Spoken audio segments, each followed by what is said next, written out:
But there's another problem looming right behind that I think is even more profound that we're going to talk about today. Oh, and that is, I cannot operate the clicker. So the real problem is that actually within the next 10 years, so by the year 2027, it's projected that half the people in the US who work will not have an employer. So that doesn't mean they won't work, right? People are still working, but they won't work for an employer. They won't have a relationship with an employer.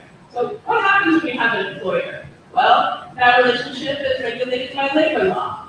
You can't work overtime without being compensated. Oftentimes an employer will offer benefits. Having an employer gives a second party in a union negotiation. There are all kinds of things that employment means. It doesn't just mean working for somebody. It means sort of all of the social and economic benefits that we attach to having a job. So if you don't have an employer, you don't have any of those. You're extraordinarily more fragile. That's half the workforce. That's half of the people who will be working. We'll be working as freelancers, as gig economy, Uber drivers, remote workers, part-timers, temps, staffing agency workers. So that's really profound. I mean, maybe get a sense of it. Can we see who in this room has ever worked without an employment relationship, but as a contractor, gig freelancer? Yeah, right. So it's almost, and I guess I want to be a little bit complicated about it. Like, I don't think that's always bad, right? People want some of that freedom. They want to be able to choose. You talk to a lot of folks who are doing gig economy work, and they want to do it. They want that freedom.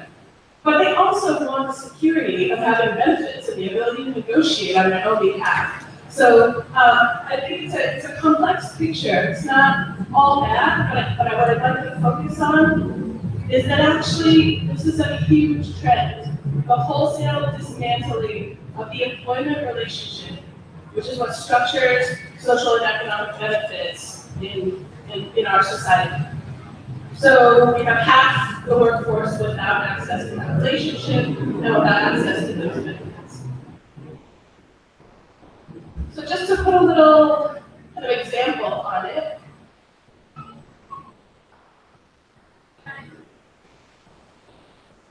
It's okay, I think I'll keep it with the figure if that's okay. So what I want to do is make a distinction between who you work for and who you're employed by.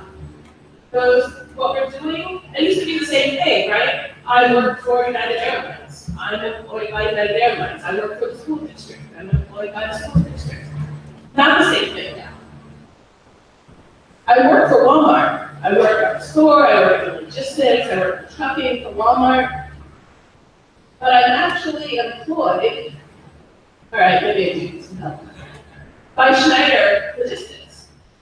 So I work at Walmart. My supervisor at Walmart might be abusive, it might be unfair, it might be sexually harassing me, but you can't do anything about that because actually my employer is Schneider Logistics. And then my supervisor at Schneider Logistics, I can't really complain to the folks at Walmart. So what we've done is taken apart the chain of accountability. So similarly, I clean hotel rooms at the Sheraton. But I'm actually employed by Accenture, which is a multinational staffing firm. Accenture sets the terms of my work, they decide what I'm going to make, and they're the people I would complain to if something happened. So similarly, I pick grapes at Sunworld, a major agricultural grower in the Central Valley in California. But I'm not necessarily employed by Sunworld, I'm employed by one of many farm labor contractors who contract with Sunworld to provide that labor. Well, that's an actual example that we'll look at later. And this isn't always all bad, right? But what it tends to do as a system is take apart accountability. Even if one of those employers wanted to try and implement better practices, they couldn't directly do it. They'd have to go through this third-party contractor. They don't know anything about that contractor, and they don't know how things are being organized there. So this is actually, when we look back at those half of the people who don't have an employer, a decent percentage of them are currently in this kind of arrangement or something like it, or even more contingent, they're working as a contractor for one of these contractors, so that they actually don't have anything to do or to advocate with it. So within this system, the question we want to ask is, well, what if we owned it, right? What if we owned Accenture? What if we owned the farm labor contractor that works at somewhere? What if we owned a company that subcontracts to Walmart? What if we owned the small businesses that are increasingly going out of business because they don't have a buyer because they're owned by aging owners? What if we were able to use ownership as a way to stabilize work? And kind of more profoundly, what if we think about ownership and worker cooperatives as a way of organizing labor, as a way of aggregating our labor power in a universe that's doing its best to split us apart, right? And so that we don't have an employer to negotiate with, we don't have a union to be part of, we are simply logging into an app and doing the work via that app. Whatever happens, happens. What if we took the form of a cooperative and organized all of those independent and contingent workers underneath that? What we would have then was organized people, first of all, which is what changes the world, but we would also have aggregated resources, we have profile, we have a way of structuring that negotiation with an employer and building that power in the labor market. So co-ops always respond to gaps in the market. That's how co-ops get formed. There's a need, it's not being met. People come together to form a co-op. What I'm proposing here is a need that's not being met is a new form of labor organizing that pulls people together into a democratically owned and controlled enterprise. And these guys are also doing that. So that's the general framework. Now we're going to hear from some of the projects that are aiming themselves at this problem. And the interesting thing to me is that all of these initiatives have to get big to succeed. They're addressing a problem the scope of which is so large that they themselves have to aim large in order to be able to effectively address it. So this is the sort of laboratory for experimentation and big thinking and big ideas, and it doesn't always look like what you expect a worker co-op to look like.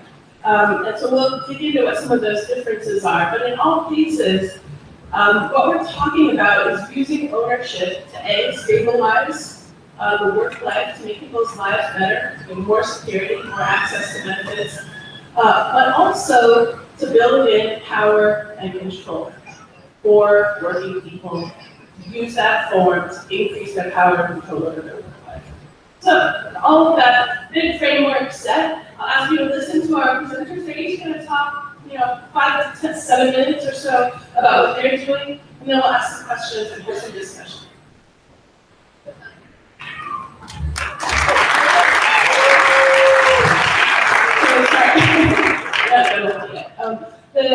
Our first speaker is Jenny Ramirez, the Director of Human Resources at California Harvesters, which is an employee benefit trust farm labor contractor. Worked for Jenny for almost a year now. She was one of the first people hired at California Harvesters. She's part of the management team and is incredible visionary and doer within the business, and can tell you all about what it actually looks like to put into practice, pulling together workers to change their conditions.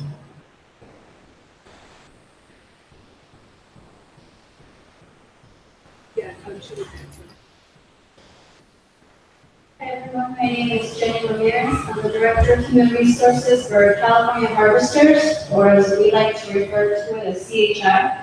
I began working with CHI in the fall or the winter of 2017. Before joining CHI, I moved on to work with an IT company. I made the decision to leave the ag industry because I was disappointed in the lack of progress in farm worker rights. Companies got richer, profits were shared among the owners of these growers, as we like to call them, which is the people that actually own the farms. But the farm worker was in the same place that I'd been for the last 50 years. So I moved on, and then through people in the community, I was approached about the CHI project, and I was very excited to see that we really were presented with an opportunity to start making a real impact and a real change in their lives.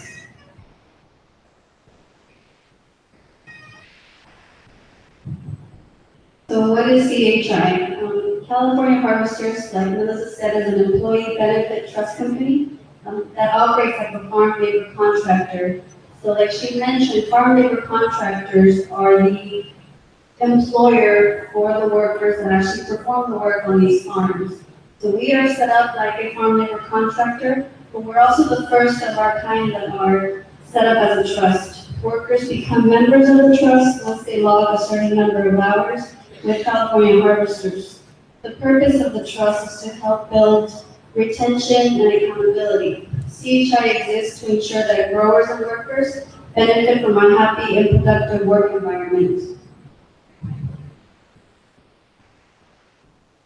So why is CHI different? One of the most significant differences is our business model, and that is focused on the benefit of the worker. Most farm labor contractors are family owned and operated, and all profits go back to the owners of the contracted companies.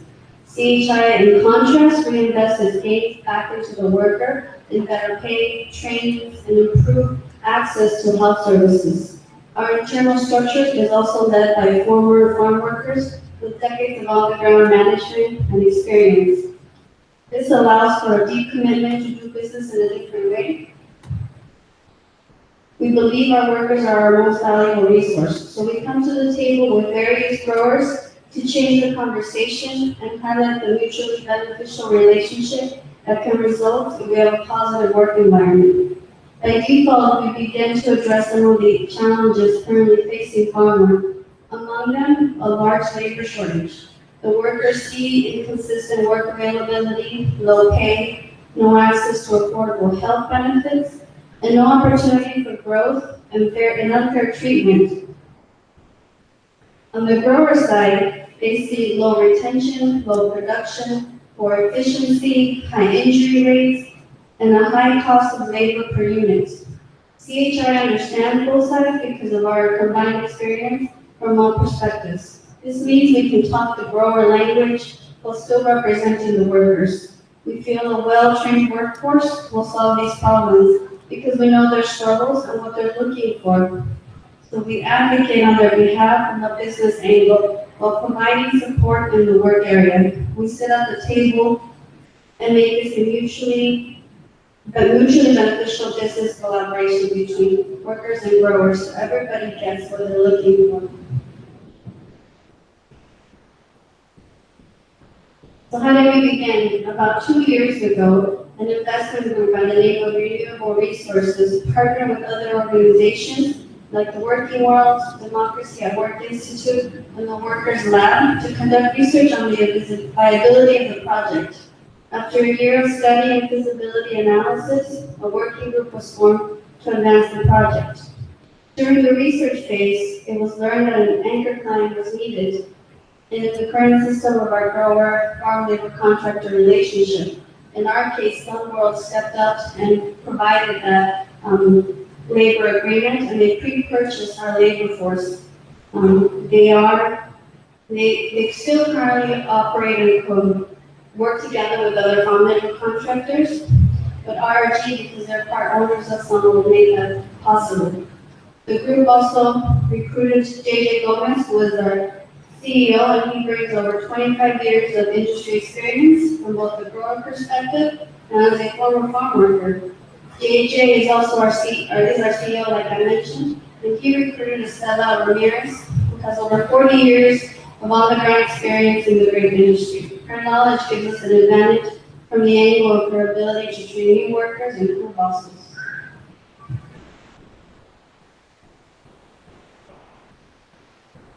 So the future we see for CHI is to become an employer of choice, and we do that through our vision by following the following guidelines. For one, we are based on respect, dignity, and opportunity. That is a model we've actually put that on our bathrooms and on all our logos, and workers are responding to that. They feel a real connection with seeing that that is what we stand for.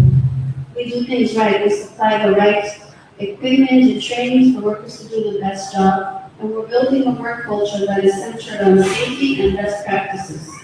We pay better wages. Something that is not common in the industry is to pay above minimum wage, and we're currently starting workers at 25 cents above the current rate in Central Valley. We hope to increase that as we grow. We offer training and opportunities for advancement. We're working on developing a customized training program to teach practical on-the-job skills as well as soft skills, and we support workers that want to move up to higher positions. We also share the profits from the business when it makes money, and we want workers to participate in the business. As the trust grows, we share basic information with all our workers.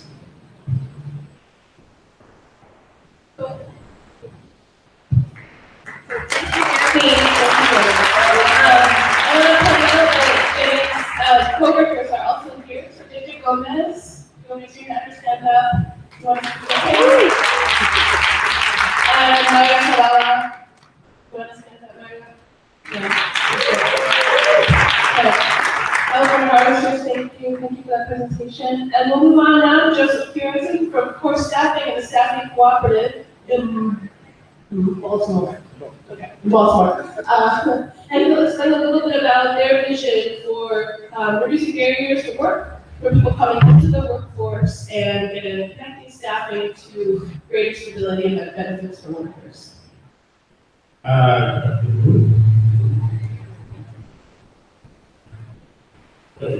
right, good afternoon, everybody. Let's go back. All right.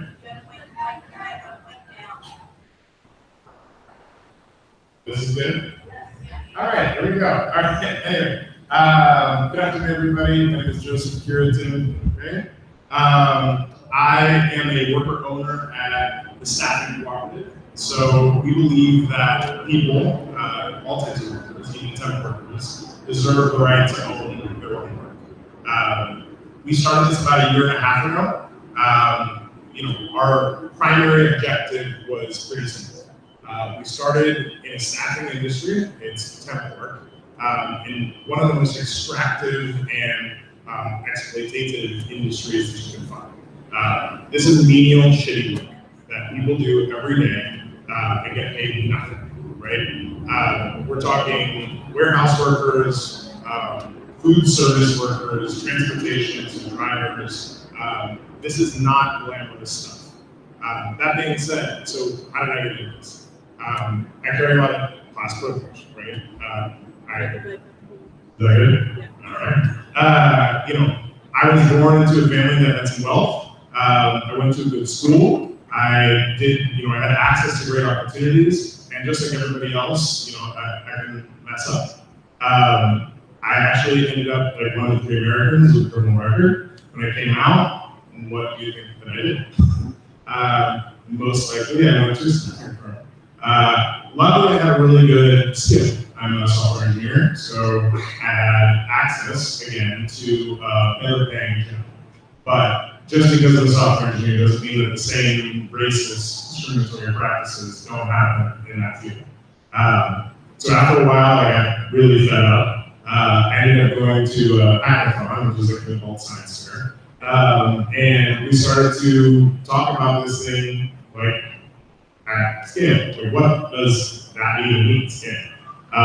We thought that, and when I say we, it was me and my co-founder, we thought that it would be interesting if you had a digital platform that you could request temp work, and then the temp workers own the platform. We initially piloted this with a job board. That didn't work. We ended up killing that in about 3 weeks, and then started to actually do staffing. It's a pretty simple industry. Bill rate, pay rate. Whatever you request from the actual client, you take some stuff off the top, and that's what you have as pay rate. We quickly realized that margins are pretty slim. We're talking about some cheap work. At the end of the day, we decided to just try it. We piloted with our first member in about 3 months after inception. Again, this is a staffing firm, but our unique differentiator is the ownership model and who we started with. So Core, which is one of our first brands, started with the mission of getting people who are coming out of prison and jail into it. After that, we decided, that works. It's been about a year in the making. We placed around like 35 people at this point, and like full-time work. And we're currently growing. And we're currently growing. So what does growth look like for us? Our ambition is pretty big. We want, and we're structuring ourselves to actually acquire small mom and pop staffing firms. Those mom and pop staffing firms are then going to consolidate them and grow, converting them to a partnership. That's one aspect. The other aspect is, remember I'm a software engineer. I started this Be More Black Techies meetup. Guess what that is? I'm not really going to name things. We started a Be More Black Techies meetup, and out of that group of about like 900 people right now on the meetup page, and about 40 that attend weekly, a group of around 6 are organizing themselves into a tech platform, tech worker platform. So think about gigs up and go, that sort of thing for tech work, owned by workers. Now, that's 2 very separate industries and 2 very different people, right? Right. So for us, ownership is across the board. So I don't care if you're in a warehouse or you're a tech worker, you own by patronage in the staffing world. So for us, growth looks like acquisition, consolidation, merger, and an online platform for tech workers. So we're growing. We are actually looking at traditional venture capital investment. We've structured it so that the capitalists can actually invest in a subsidiary. We'll talk about that a little bit more. But if you think about it, if we're going to go out there and try and buy a firm, could we do that all with debt? Probably not. So we have to invest, or we have to allow traditional venture capital in the game. We have accepted some funding to date. We just raised a very small little pre-seed round, and we have really close ties with the financial cooperative and in a kind of like loans as well. So it takes all different strategy, but we're trying to move real fast and we're trying to get really big. So that's about it. Hey, thanks, Joseph. So next up is Stéphanie Guico. We've worked with Stéphanie on and off for years now. She's a cooperative consultant in Canada, and Montreal, based in Montreal, and is working right now on the expansion of smart cooperative, or exploring the expansion of smart platform cooperative to Canada. We were particularly interested in learning, as we've always done from our Canadian neighbors, because we share similar interests in expanding a platform for freelancers that is owned by those freelancers here in the US. So Stéphanie will share some of that. We were talking earlier and she said, perhaps ironic that the freelancer is exploring the platform co-op for freelancers. We said that it wasn't ironic at all, actually. It's just what needs to happen. So with that, I'll introduce Steph and let her share the work. Yes, good afternoon, everyone. Hi, it's me again. Indeed, as Melissa just mentioned, I have been for the past 2 weeks working in contract with SMART. SMART, for the translators, is actually an acronym for Société Mutuelle des Artistes, a mutual society for artists. It is based in Europe. It is currently in 9 countries. Each of those countries has its own cooperative, because obviously labor laws over there are based on national jurisdictions. And we're exploring the possibility of bringing an antenna, bringing a cooperative to Quebec. For the very curious amongst you, that's going to basically look like in October to kick off what will be a round of focus groups and partnership building, because that's how we build in Quebec. But for what we're actually here for this afternoon. Who am I representing, right? So SMART, founded in Belgium 20 years ago, originally not as a cooperative. It was a foundation connected to a nonprofit at the time. Fast forward to 2012, we start seeing demand in other countries, France, Spain, Hungary, and so on. And realize that in all of those countries, people are developing the structure as a cooperative. Notably in France, where they have a structure which, I'll translate myself, is mutuelle d'assurance et d'emploi. Mutuelle d'entrepreneuriat et d'emploi, which basically means a cooperative that allows people to have their own businesses while being employees of the structure. So they look over it and I'm like, that's interesting. We also want to somehow make sure that we're participating, everyone's involved, everyone feels the ownership at all levels. And in 2012, while they're going through this round of significant expansion, undertake a 5-year journey to turn the entire structure into a cooperative. Last year at their AGM, they finally signed the papers and transferred to the first AGM held in a cooperative format.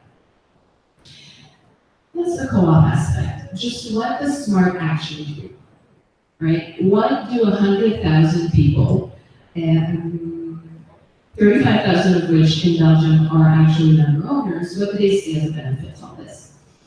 SMART brings together freelancers, originally only artists, but increasingly in other sectors, under a cooperative structure to use this economy of scale to allow freelancers to access 4 things. 1, formalizing their work through employment. So, I don't have a slide, but follow my hands. You're a freelancer. You find your clients yourself, but once you're about to sign, or ideally, being transparent, you tell them this ahead of time, you let them know that you're going to be going through an entity called SMART, of which you're an employee, which means a number of things for the economy of citizens. 1, the bill comes from SMART. Simple. The meaning behind that, though, is that when the money comes into your account, they've taken off pension, public pension. They've taken off public health insurance. You've already paid all of those taxes. For everyone who's a freelancer, you already know what that means for your time. When you become a member of SMART, you're paired with a counselor, which means that every time you're at your computer about to negotiate a rate, you're not alone. You can call your counselor and be like, hey, what's the market rate for what I'm about to do? Am I only selling myself based on my experience? Do you have maybe a template for this contract? Because I've never had to deal with this before. I'm going to go work in the States. I'm Canadian, remember. I could count my counselor and they would be like, oh, here's the paperwork for your visa. And so on and so forth. Aspect number 3, that bill, which, who here has called after 15 days, after 30 days, after 90 days, considered maybe putting a percentage at the bottom of that contract? SMART pays you within 7 days, or on the 10th of the month, depending on the country, because it's different per country. Because when you negotiate a mandate through SMART, they top up the 6.5 to 8.5% that is paid by the client. It allows them, 1, obviously, to pay their costs, but also to manage a guarantee fund from which they pay you, the freelancer. And if that client decides that they don't feel like paying you, it is SMART's lawyers, not my friend who happens to have, some legal capacity, that actually make sure that that client pays. Just that. Can we please all have that? And the fourth is insurance, private insurance, which I realize I'm coming from Quebec to here. Yes, we do have public insurance, but the reality that you were describing in that gap, right, earlier, is still very true to us as well. Yes, and the public sector has our back, but it also assumes that we're all employees that are covered by private insurance, and that is less and less the case. So again, through that economy of scale, being a significant number of people, Smart is able to negotiate private insurance for its members and its employees. That's Smart in a nutshell. Was that a minute? Oh, I can keep it there. Yeah, I covered it all. I mean, there's a whole thing about owning your labor, not being subordinate to employer and all that. We can get into it later.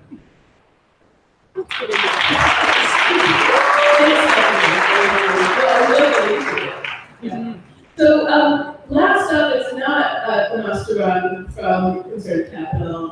He was unable to join us today at the last minute. But pitch hitting for Tomás is Joe Rampino from the Democracy at Work Institute. With a slightly different angle on this question of the insecurity of being a worker in 2018. And he's going to talk about the way you might think about the role of small business and ownership of small business as a stabilizing force for workers. So I'll turn it over to Joe. Hi everyone, can you hear me okay? Good, great. So I work, like Melissa said, with the Democracy Work Institute on a conversions program. Just to be clear about definition, so cooperative conversion is when an existing business becomes a cooperative. Sometimes it can happen early in its career, often it's sort of at the end of the ownership arc when they're looking to exit. But it has been a little bit of it seems like it's been a little bit of an outlier about how people think about cooperatives for a while. It's becoming increasingly something that's interesting to cooperative developers, to municipalities, to workers. From what I hear, about 28% of the U.S. Federation of Worker Cooperative members are conversions. So maybe I'll just see that there. Raise your hand if you're a member of a converted workplace. It didn't start as a worker cooperative, became one. Got it. You in the back there.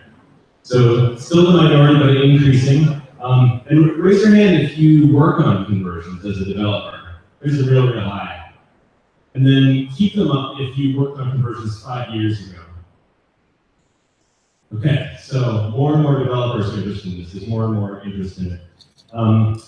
Mari, is there a slide of this sort of a grid of images of businesses that have converted? Oh, no. All right, we'll start with this slide then. Why not? Go on board. So what does this have to do with the future of work?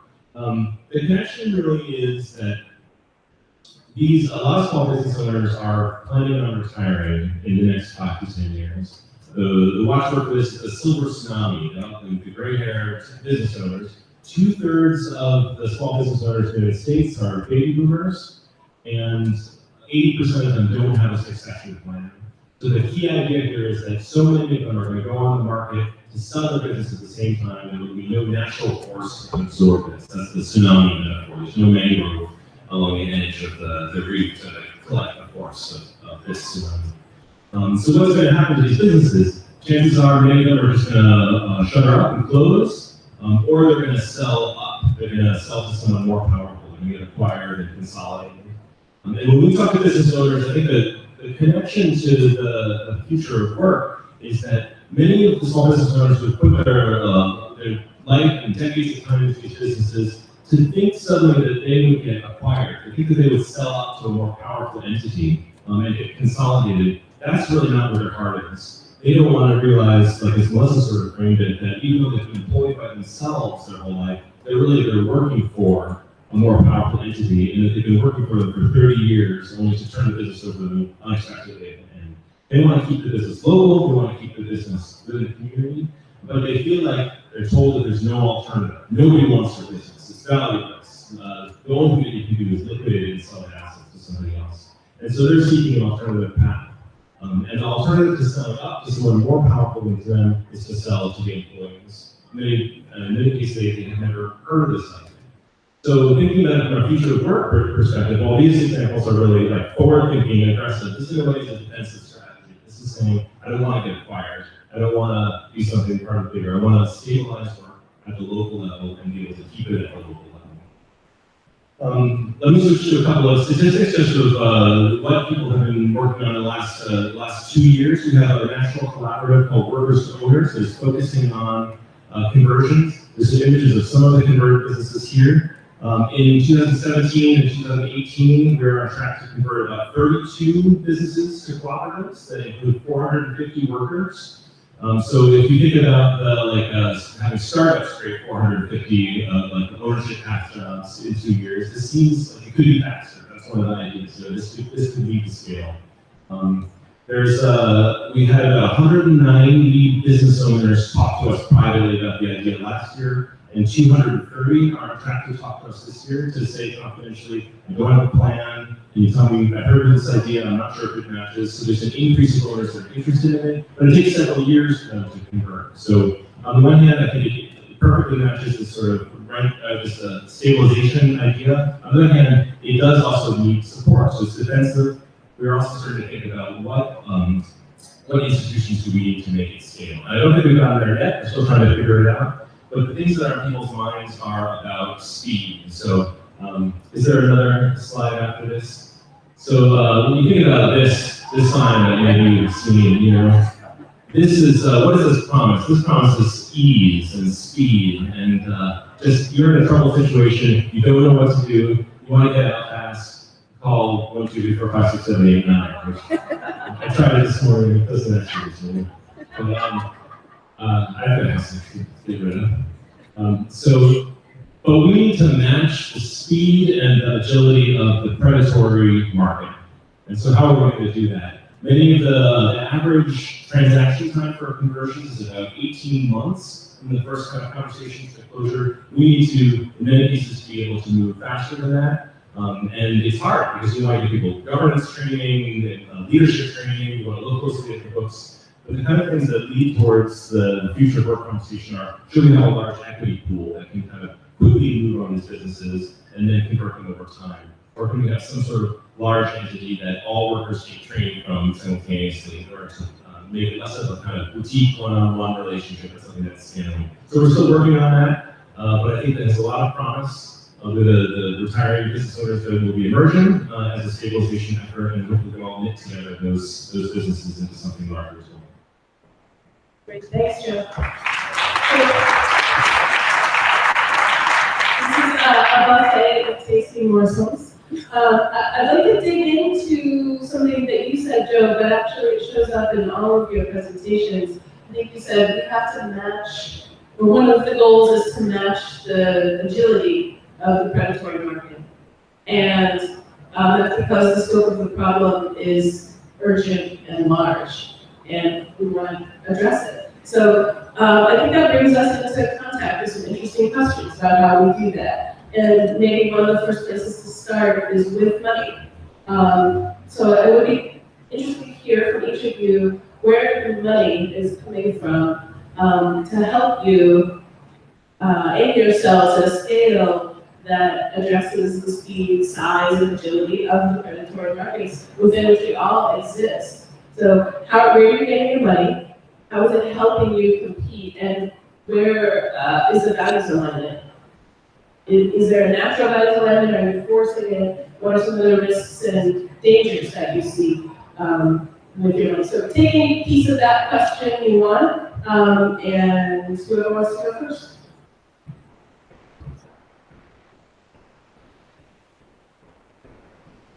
So our money initially came from some women that they invested about $500,000 to help us get started. We used that money to purchase equipment and to begin the recruiting efforts of our crew bosses and workers. As to where it's coming from, one thing we've identified is that a lot of what the workers are looking for are what we call wraparound services. And so we partner with different organizations that are interested in social economic sustainability in order to try to obtain grants to provide those wraparound services. Because one of the challenges, like he mentioned, is that the margins are so small that there isn't enough revenue to provide these wraparound services that are so badly needed within the community. So part is the buy-in from the growers. Again, we're presenting a viable business option. It's not a altruism, right? They're actually buying a trade or access to trained workers. And in turn, we're taking care of the workers through these other services that is needed. So in addition to this, so there's grant funding for some of the services and deeper development, and then some of those are anchor client and they make the initial investment. Were there other investors that came in after that initial investment was made? Yes, actually, the Working World was one of those investors, so was the Workers Lab. They provided funds in order to help us get started. Okay, Joseph? So we started scrapping. We have not actually up until received any like grants. So we just did it by pooling wages and working.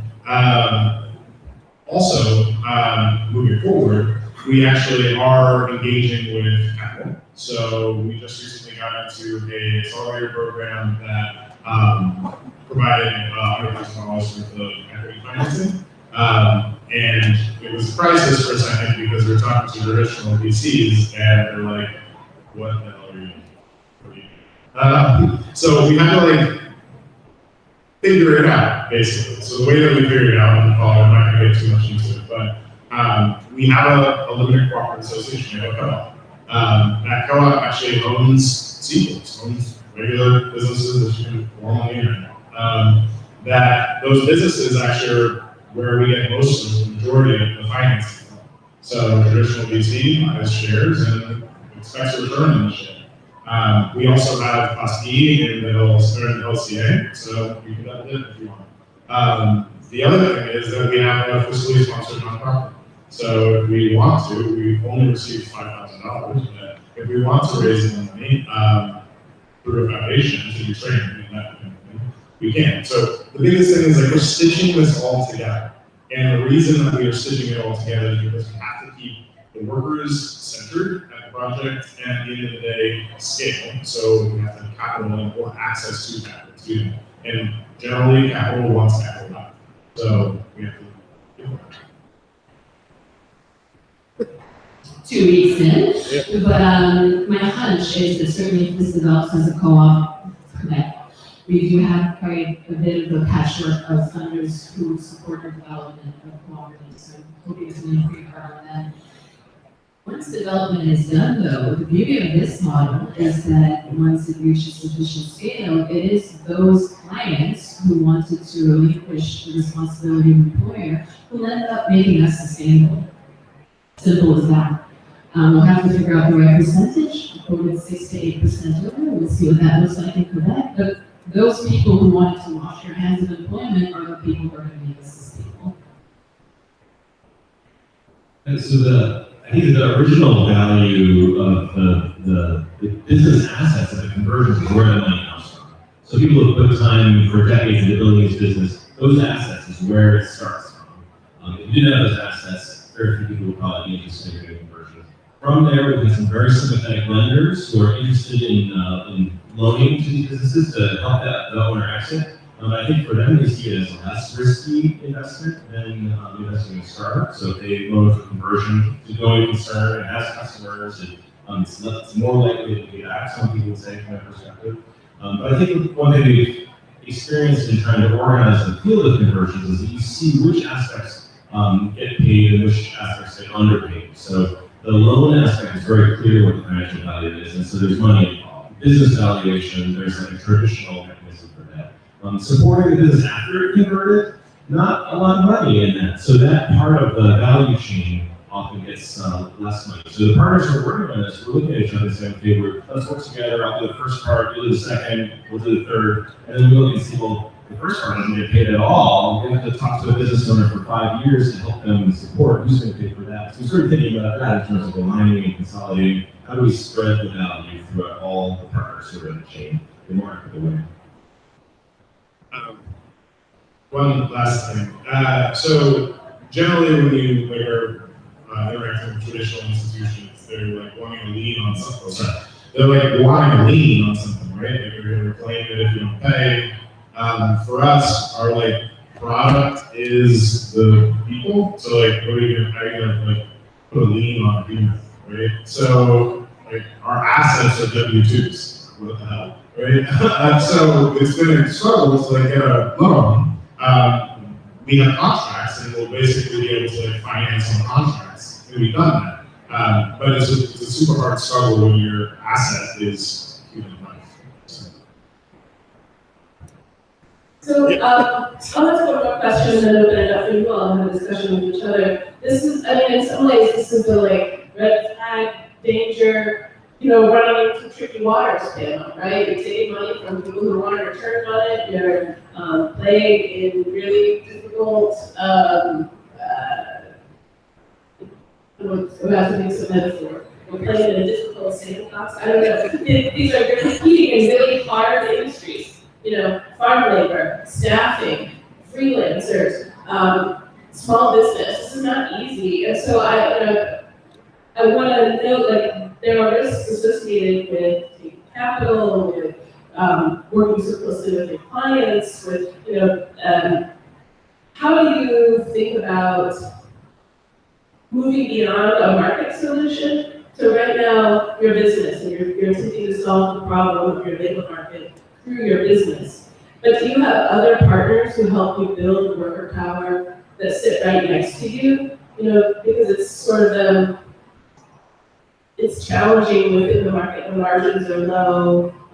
It's hard to make a difference only using the market alone. So do you have other kinds of partners that help you, and if anybody wants to take this, that help you really look out for the interests of the worker owners?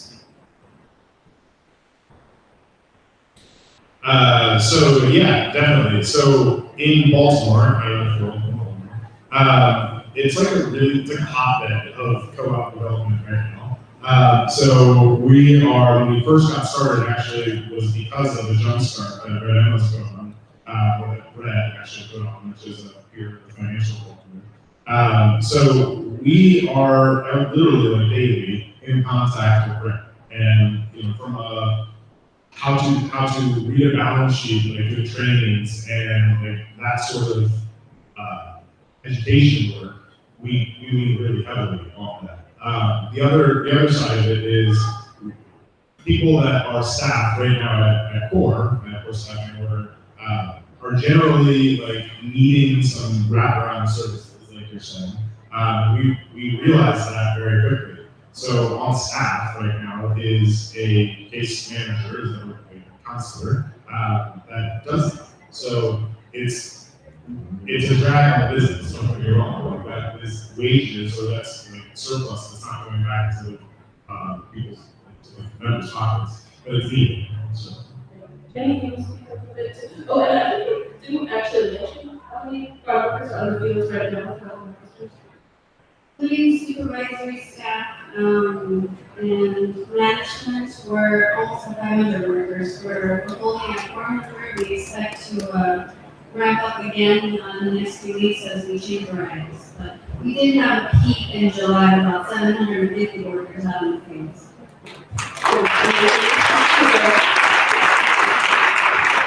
We definitely have a lot of partner support from an infrastructure level. The organization that I mentioned, like the Working Worlds and the Workers Lab, ALGI, and RRG have been really crucial for us to have this infrastructure support because they bring so much experience and knowledge from just what they've been through and what they know from the business.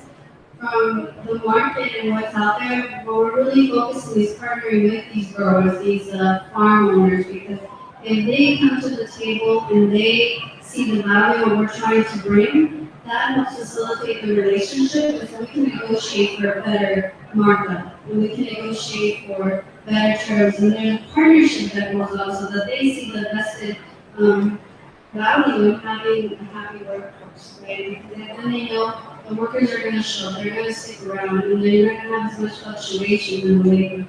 Can you talk a little bit about your partnership with PHI?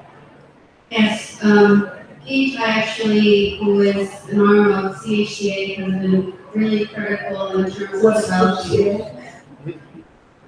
CHCA Co-op Home Care Associates, the largest worker co-op in the country. Home Care Workers 2000, Women of Color, and the Rocks, only home care agency. I know them by CHCA, they're really a great company, and they've been really helpful in the service that they provide through PHI, which is Paraprofessional Home Care. I got that right. So through PHI, they have what's called a coaching approach, and we actually partnered with them very early on. They came out and did a few training sessions.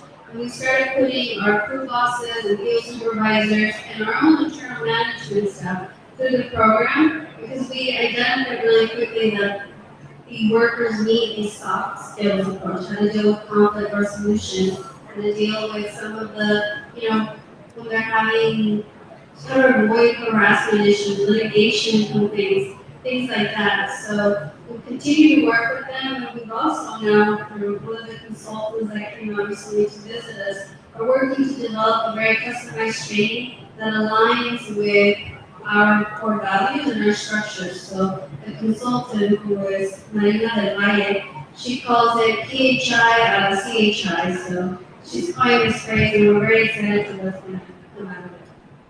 Dr. Joe, do you want to speak to the question of partnerships that help ensure worker benefit? Sure. One thing that does come to mind is that when you ask that question, there's an important aspect for smart systemic change. They realize that the world is changing. It's not a realistic ask to push up against it. What is realistic is to mitigate the changes.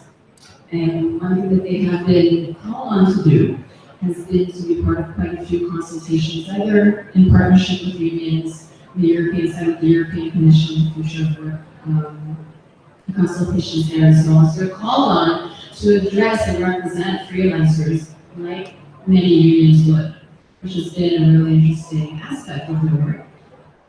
It's kind of obvious, but it's something that we'd also be inclined to do. I think the partnerships that the conversions have leaned on most within community college financial trainings and small business administration support. So those seem like sometimes invisible to co-ops, or co-ops are visible to them. But most of the conversions are 10 to 15 people. They have a local relationship with a community college or a small business center that is personal, and they can turn to a lot of free services. And in a lot of cases, the small business centers are very interested in this innovative model. I've never heard it before, but if they have a going concern that's coming to talk to them, they are more than happy to support them and train them and give them those free technical assistance support. Great. So do you all have questions that you want to offer, questions for each other? We have about 8 more minutes. I have a question for Smart, just the structure. So is it like a 501c6? Is it like a group of businesses? And that's what it seems like. I don't know. I mean, like, it's not, I don't know. So. I have been, most of the practice for this has been figuring out how to translate 9 European countries through Quebec to the US, and that is exactly the question I was prepping for. They are all co-ops. Okay. Now, the nomenclature for a co-op will change in each country, so just let's keep it simple, co-op. And there's an umbrella, call it a federation, that is international because they're all different countries in Europe, that oversees and supports the brand, the support, brand finances, and so on. Okay, that was my question.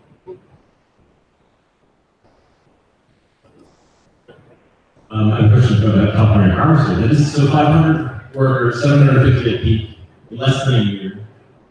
What's the culture of ownership? Do people say, I'm an owner, I feel it, I know it because this is happening? How do they, what is the day-to-day difference in experience compared to when they were not owners for another grower?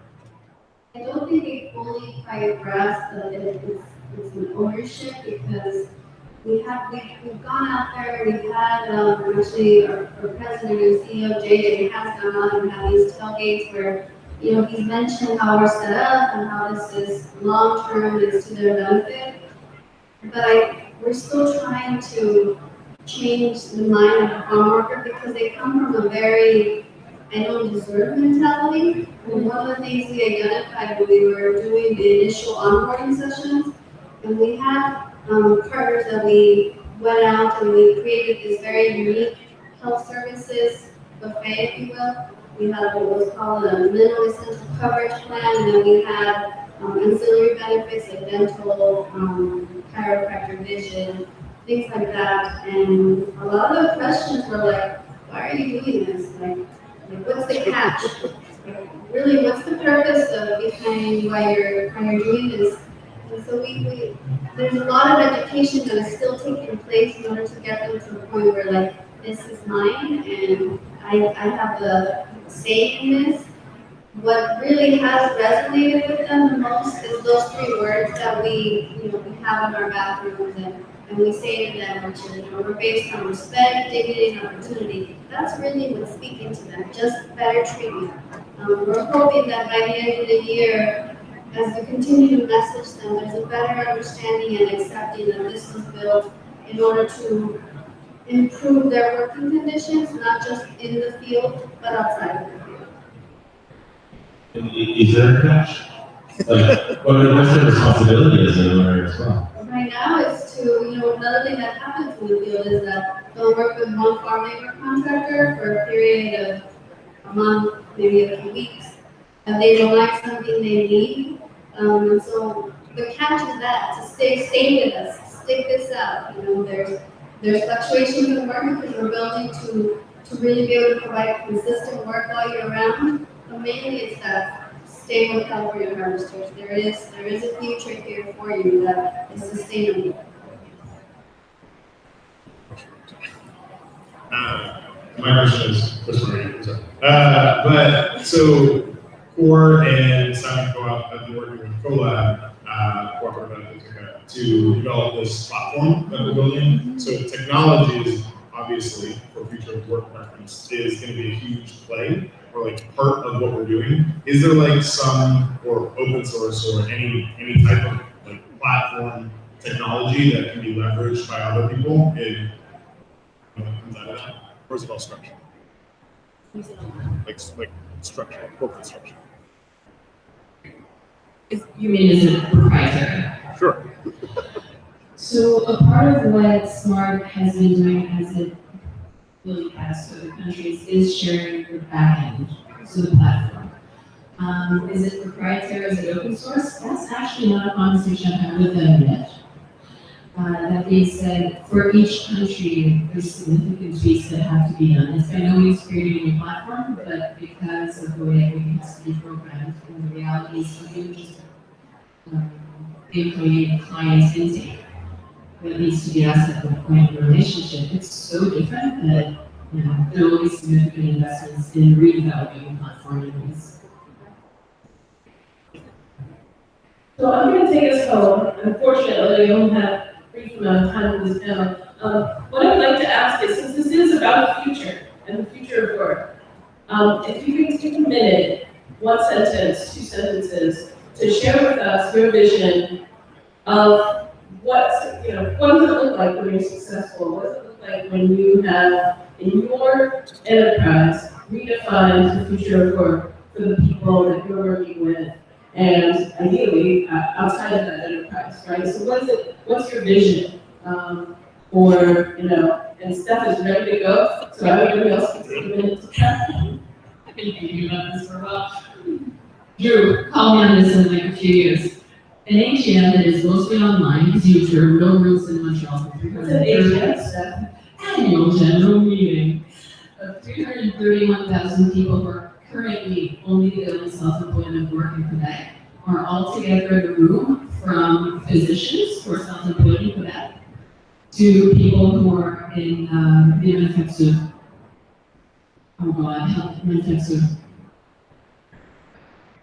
in manufacturing, yes, thank you. And see each other as in the similar struggle.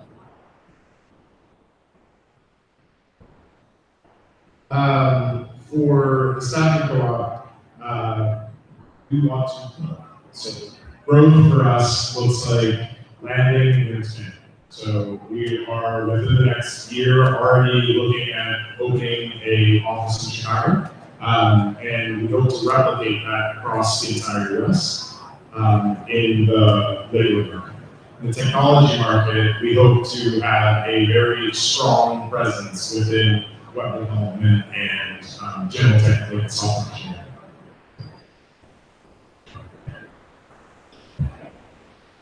We definitely want growth as well. We'd like to have a very large saving pool. We have plans that for next year, we employ at least 1,500 workers. But beyond that is to become an employer of choice And what I mean by that is for people who not look at these jobs as your last resort. Like, I'm in farming or working in the fields because I have no other alternative. To look at this as a sustainable job and to have living wage, so that they don't need to rely on public assistance. They're able to have benefits, and then the opportunity to have upward mobility. If they don't want to work in the fields, so there be a ladder for them to become supervisors, supervisors, or another area that we can support them.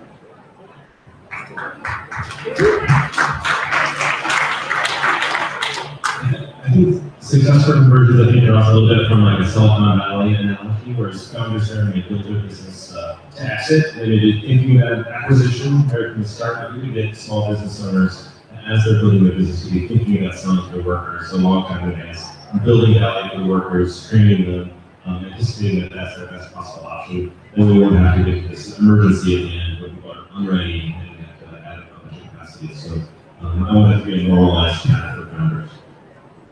So we'll check in with you in 10 years on whether business owners are building in pathways to ownership for their workers, on whether there's a 300,000 person annual general meeting online, on how many branches and how many cities the staffing cooperative has, and how many thousands of farm workers have access to dignified living wage jobs and benefits.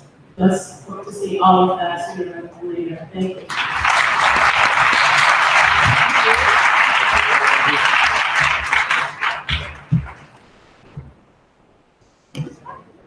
So, was this MacBook the one that was last year?